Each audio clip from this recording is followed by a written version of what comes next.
Looking for apartments within your budget can be much easier when you know how to use price filters properly.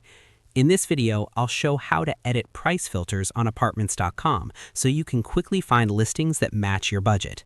First, go to Apartments.com and enter the area you want to search in. For this example, we'll use Toronto. Then click on Search to view available listings. Once the results page loads, you'll see a filter bar at the top. To adjust your budget, click on the Price filter. A drop-down menu will appear where you can set your minimum and maximum rent. For example, you can set your minimum rent to $1,300 and your maximum to $2,500, then click Done to apply the filter. The listings will automatically update to match your selected price range. You can always go back and adjust the values again, choose No Min or No Max, or click Clear if you want to remove the price filter completely and start fresh. And that's how you quickly edit price filters on Apartments.com to find apartments that fit your budget.